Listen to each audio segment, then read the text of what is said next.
Dans l'évangile de Jean au chapitre 19 et au verset 23, il est dit « Les soldats, après avoir crucifié Jésus, prirent ses vêtements et ils en firent 4 parts, une part pour chaque soldat. Ils prirent aussi sa tunique, qui était sans couture, d'un seul tissu depuis le haut jusqu'en bas. » La tunique de notre Seigneur est d'un seul morceau et sans couture, exactement comme celle du grand prêtre. Lorsque les soldats romains tirèrent au sort la tunique de Yeshua, ils ne la déchirèrent pas. Cela a une signification prophétique d'une très grande importance. En effet, avant la venue du Messie, Israël était sous le sacerdoce d'Aaron. Un sacerdoce qui répondait au péché du veau d'or.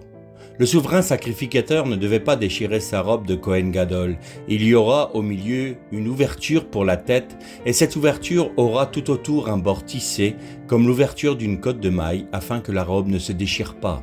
Exode 29, verset 32.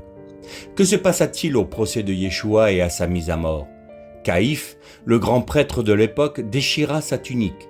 Alors, le souverain sacrificateur déchira ses vêtements disant « Il a blasphémé !» Qu'avons-nous encore besoin de témoins? Voici, venez d'entendre son blasphème. Nous trouvons ce texte dans Matthieu 26 au verset 65.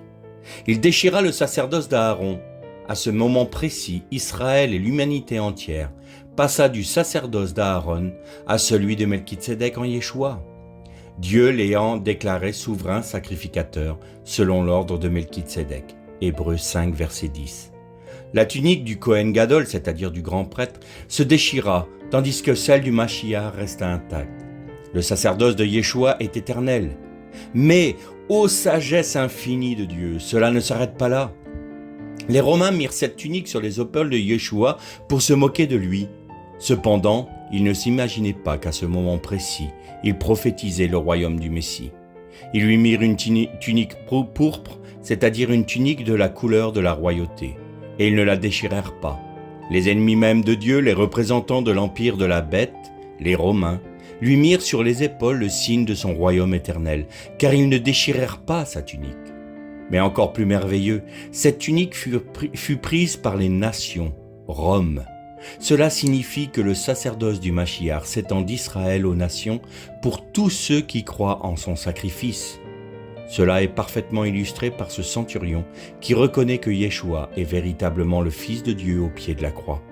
Frères et sœurs, Christ est ressuscité et son royaume éternel est à la porte. Encourageons-nous par cette pensée, car ce royaume ne sera jamais divisé, altéré ni éphémère. C'est un royaume d'éternité. Levons les yeux car ce Yeshua qui est monté aux cieux dans la nuée revient. Voilà notre espérance.